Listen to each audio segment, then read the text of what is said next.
Chers amis, où que vous soyez, je vous souhaite la bienvenue dans la tête de Paul Biya, numéro 41 de l'année 2019. Nous voici enfin en 2019. Quels sont les faits marquants dans l'actualité camerounaise? Qu'est-ce que Paul Biya a fait et qui a marqué l'histoire du Cameroun en 2019? La première chose en 2019 qu'on peut remarquer, c'est l'arrestation de Alain Mbongo, l'ancien ministre de la Défense. En 2019, eh bien, nous étions au mois de mars, Alain Mbongo, le tout-puissant ministre, celui-là même d'ailleurs que les Camerounais voyaient, en fait, du moins dans les milieux politiques, qu'il allait être le dauphin du président de la République. Dire que cet homme pensait être un jour le président de la République du Cameroun, alors qu'il était déjà dans des détournements des deniers publics. C'est un des gros faits marquants de l'année 2019. Alain Edgar Mbongo et sa femme ont été arrêtés et écroués en Kondengui pour malversation financière. En 2019, le premier ministre du Cameroun, Philemon Yan, qui a passé 10 ans à la primature, va quitter. Paul Biya le remercie et le remplace par Dion Goté. Monsieur Philemon Yan a battu le record, n'est-ce pas, de longévité au poste de premier ministre au Cameroun. 10 années. Monsieur Philemon Yan vient du nord-ouest. Dion Goté vient du sud-ouest. Vous savez qu'au Cameroun, les postes de premier ministre sont, si vous voulez, la chasse gardée de nos frères du nord-ouest et du sud-ouest. Cela permet bien sûr à ce que le Cameroun puisse maintenir son fameux équilibre régional. Donc, bye bye, monsieur Philemon Yan, qui par ailleurs avec Paul Biya dans les années 82, qui par ailleurs était le haut-commissaire du Cameroun au Canada, et qui est donc par la suite devenu un premier ministre. Dion Goté est né le 12 mars 1954 dans le sud-ouest à Abongon, Barombi. Il a donc fait des études de droit au Cameroun, à Yaoundé. Par la suite, il est allé à Londres. Il a donc fait des études, n'est-ce pas, de droit et il est donc devenu un juriste international. Par la suite, il revient au Cameroun et depuis le 7 décembre 1997 au 1er mars 2018, il est ministre délégué auprès du ministre des Relations extérieures et le dossier dont il s'en charge, c'est celui du Commonwealth. Le 2 mars 2018, le premier ministre Philemon Yan va faire de lui le ministre chargé de mission à la présidence. Et en 2019, il deviendra premier ministre du Cameroun. Voilà un peu son parcours. Donc cela veut dire que depuis 1997, cet homme travaille pour le gouvernement de Paul Biya.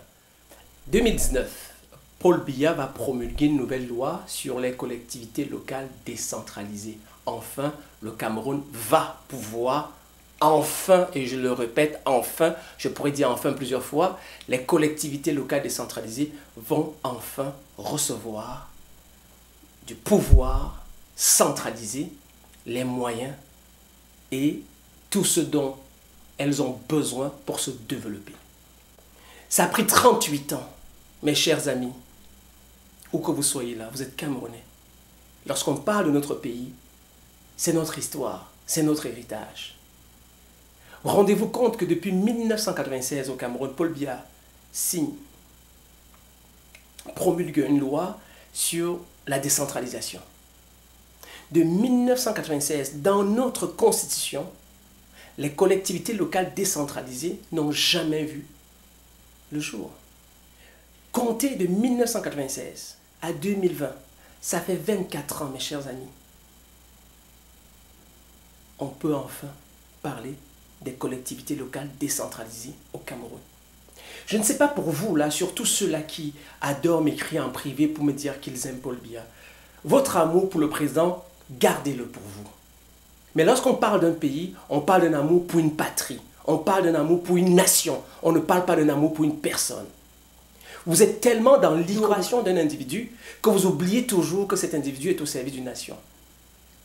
Comment pouvez-vous, inscrit dans la Constitution depuis 1996, qu'un pays se doit d'être décentralisé, mais vous centralisez toujours le pouvoir et à la fin de votre vie, après 38 ans au pouvoir, vous décidez qu'enfin vous allez décentraliser? Quand les gens ont bouffé de la merde depuis toute leur vie? Que vous n'avez jamais pu, avec tous les diplômés qu'on a au Cameroun, avec tous les grands professeurs agrégés qui aiment bien écumer les plateaux de télévision et nous brandir leurs dossiers de merde.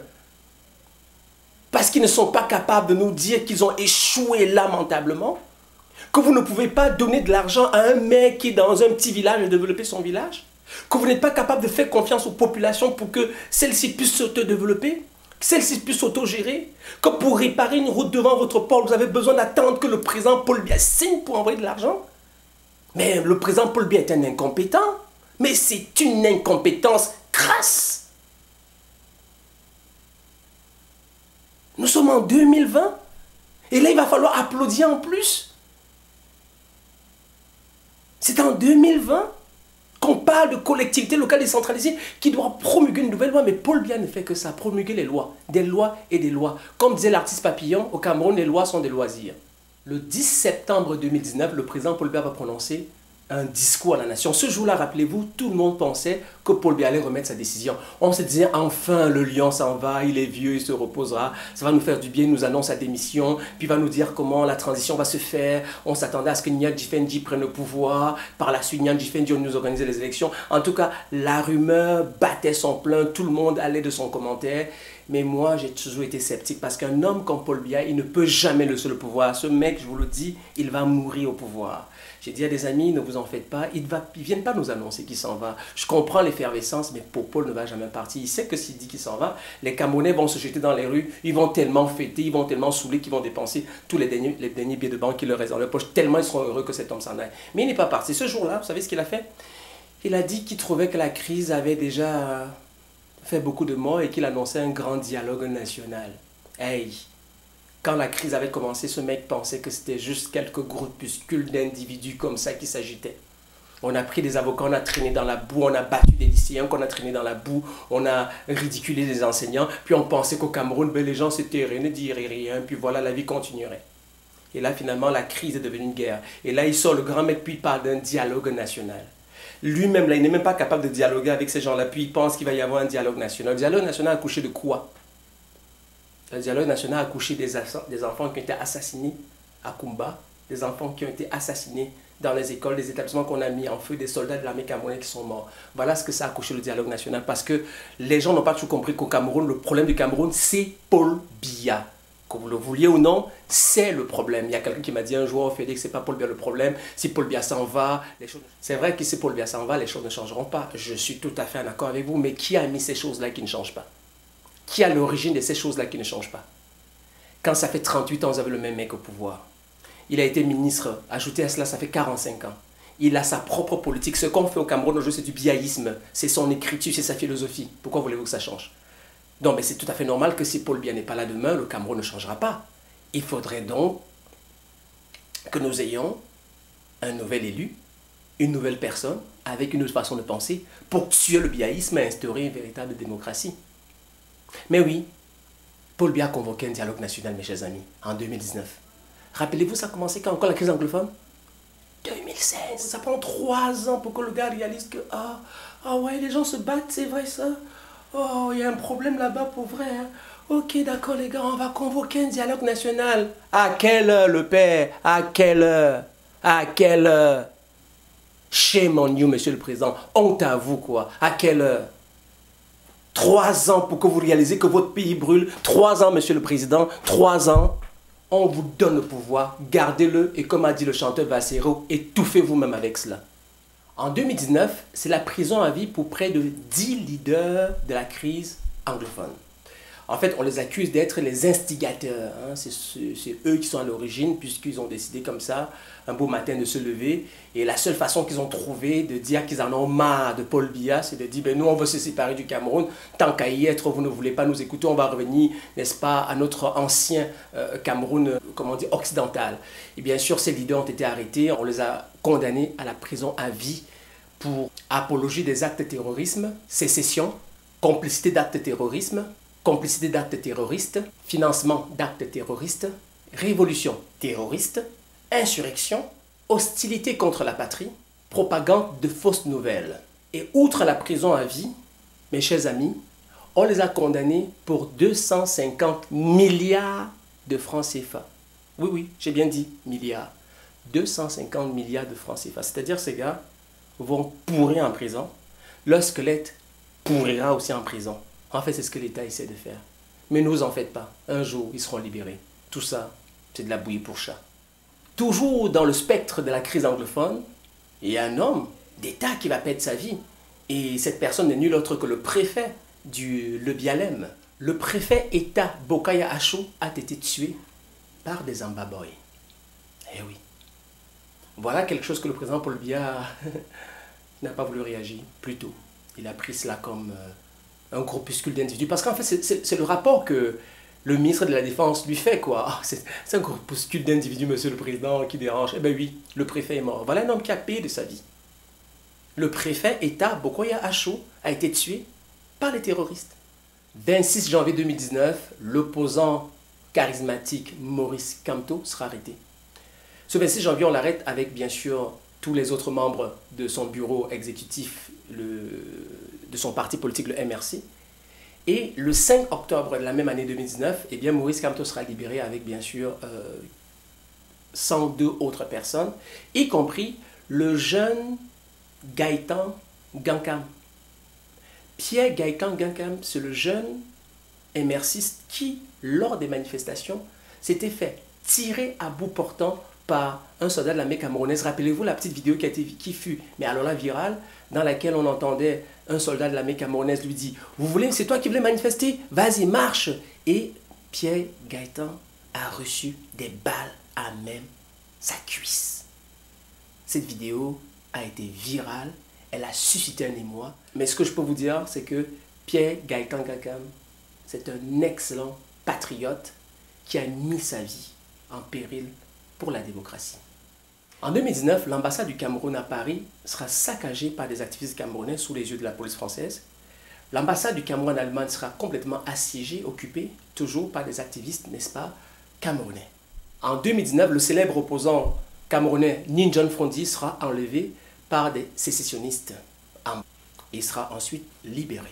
Rappelez-vous, je vous avais dit en 2018 que le Cameroun avait eu un contrat pour le pétrole nigérien qui allait transiter du Tchad jusqu'au port de Kribi en passant par le pipeline Cameroun-Tchad. Mais finalement, en 2019, niet. Le Niger se braque. Finalement, on ne veut plus faire affaire avec le Cameroun et décide donc que son pétrole va passer par le Bénin. Est-ce que vous êtes étonné que les Nigériens ont préféré faire affaire avec les Béninois que les Camerounais? Est-ce que ça vous étonne en tant que Camerounais? En tout cas, moi, je ne suis pas étonné. Je ne sais bien évidemment pas du tout quels sont les tenants et les aboutissants de ce dossier, mais je suis convaincu qu'il y a une odeur de corruption là-dedans. Parce que ça, c'est notre spécialité. Eh bien, en 2019, c'est au tour de Campos de se lancer dans la mobile money. Un peu tard, mais bon, il n'est jamais trop tard, me direz-vous. En 2019, le gouverneur de la BEAC a sanctionné plusieurs directeurs généraux des banques au Cameroun. Et pourquoi on les sanctionne, ces DG? Eh bien, on les sanctionne parce qu'ils ne respectent pas la réglementation en termes de change. Ils ne respectent pas les normes prudentielles. C'est qui ces banques-là qui sont récalcitrantes et qui ne respectent pas les normes? Eh bien, il s'agit de African First Bank, EcoBank, la BGFI, UBA, CCA. Le 31 mai 2019, un gigantesque incendie va ravager les installations de la Sonara à Limbé. On avait pensé un tant soit peu que cet incendie serait l'instigation des ambazoniens, des ambaboys, des sécessionnistes. Mais finalement, non, ce n'était pas un incendie criminel. Malheureusement, cet incendie va compromettre les plans de modernisation de l'entreprise. Et aussi cet incendie va compromettre l'approvisionnement, n'est-ce pas, du marché local, le marché national et le marché, n'est-ce pas, sous-régional en produits pétroliers, bien évidemment. 2019, la Camerco est dans la tourmente. Voilà un pays comme le Cameroun qui n'a plus de Camer, qui a créé une Camerco et qui n'arrive même pas à décoller. La Camerco, ça ne marche pas. La Camerco en 2019 a vu son chiffre d'affaires alors là baisser drastiquement. Une guerre entre le PCA et le DG, M. Dikoum, qui va finir par laisser son poste au président du conseil d'administration. Il y aura une grève des employés, des salaires alors là impayés, une flotte en totale, alors là, totale déliquescence, une suspension des vols régionaux, suspension par l'organisme l'IATA, un plan de relance qui peine à être lancé. En tout cas, depuis que Yves Michel Fotso est en prison, la Camerco dans l'eau. Le 24 mai 2019, les boulangeries Fontana à Yaoundé vont être accusées de falsification de date de péremption sur les produits qu'ils vendent. Il y a une petite vidéo qui a été prise dans le magasin qui montrait comment les employés falsifiaient, n'est-ce pas, avec un appareil, changeaient les dates d'expiration sur les produits tels que les chocolats qui venaient de Turquie, qui servaient essentiellement à la pâtisserie. Et bien sûr, le ministre du Commerce va porter plainte contre, n'est-ce pas, l'entreprise Fontana à Yaoundé. En 2019, Paul Biya va augmenter le budget de l'État. Il va donc passer de 4 850 milliards à 5 212 milliards, une augmentation de 361 milliards. Après 15 ans de concession au port autonome de Douala, le groupe Bolloré ne sera pas renouvelé. Le contrat qui les liait sera donc tout simplement rompu et le Cameroun va lui préférer le groupe suisse TIL. Le groupe Bolloré ne l'entendra pas et va porter plainte contre, n'est-ce pas, le port autonome de Douala pour n'avoir pas respecté les contrats de renouvellement. Malgré les ingérences de la France dans ce dossier, le président Paul Biya va pour une fois maintenir son point. Le groupe Bolloré va gesticuler, comme c'est des mauvais perdants. Eh bien, jusqu'à présent, pour l'instant, ce sont les Suisses qui gèrent le port autonome de Douala.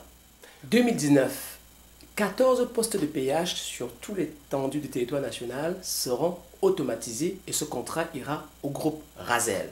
Mai 2019, le barrage de Mekim dans le sud est enfin en fonction et les populations du sud vont pouvoir voir la lumière. Excusez la tautologie, mais bon. Ce barrage va injecter près de 15 MW dans le réseau électrique national. Génial! En 2019, le ministère du Commerce camerounais va constater qu'il y a des substances nocives et toxiques dans les couches jetables.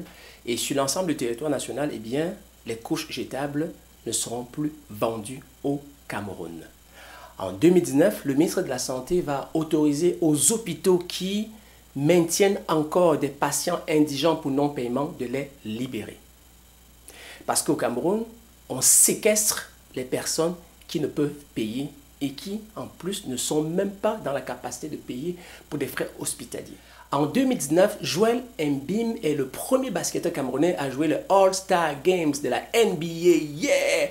Et Pascal Siakam est le premier basketball camerounais à remporter un championnat de NBA avec les Raptors de Toronto. 2019, les volleyeuses du Cameroun vont remporter la deuxième Coupe d'Afrique des Nations du volleyball consécutif en battant encore les super Kenyanes. Cette fois-ci, c'était en Égypte. Bravo au volleyball camerounais. Les jeunes de 17 ans vont remporter en 2019 la Coupe d'Afrique des jeunes de 17 ans.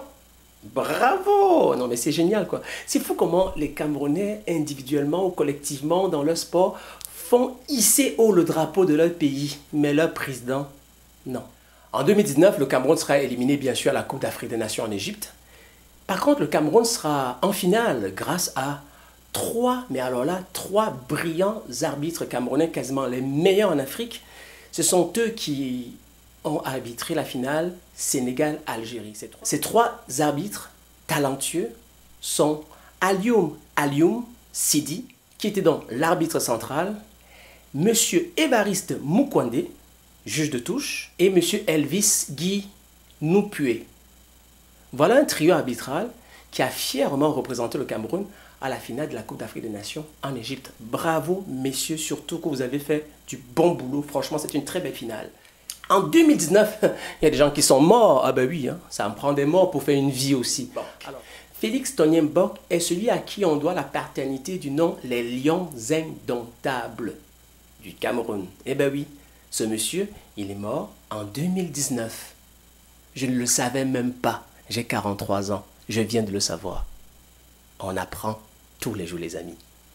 En 2019, le général Benoît Assaut nous a quittés. Il est allé rejoindre ses ancêtres. Un des milliardaires du Cameroun que beaucoup ne connaissent pas, parce que ce n'est pas Fosso Victor, ce n'est pas Kadji de Fosso, mais pourtant on utilisait son matériel tous les jours. Savez-vous ce qu'on appelait les stylos Bic, les rasoirs Bic, les casiers de bière eh bien l'entreprise Icrafon lui appartenait et toutes les personnes qui font dans la volaille, dans la provenderie, dans l'élevage, n'est-ce pas, des animaux le connaissent, puisqu'il avait la compagnie Icrafon et les provenderies de Cameroun. Il s'appelait Jean-Samuel Nouchongui, un homme de l'Ouest. Il est décédé. C'était le milliardaire camerounais le plus silencieux. Martin Belinga Eboutou, l'ancien directeur du cabinet du président Paul Biya, ambassadeur du Cameroun aux Nations Unies, il est décédé en 2019. Vous savez, ce tout-puissant monsieur, eh bien, il est parti au pays de ses ancêtres. En 2019, eh bien, moi particulièrement qui vous parle, je perdais mon entreprise au Canada en me faisant flouer par un partenaire d'affaires à qui j'avais confiance. L'année 2019 a été une année catastrophique pour bien des gens. Alors, merci à vous mes chers amis qui avez suivi cette capsule depuis le début. 41 numéros consacrés à Paul Biya. L'année prochaine en janvier, on va faire bien sûr dans la tête de Paul Biya de l'année 2000. Mais nous allons changer de cap, nous allons vous présenter les années Ahidjo. De 1958 jusqu'en 1982.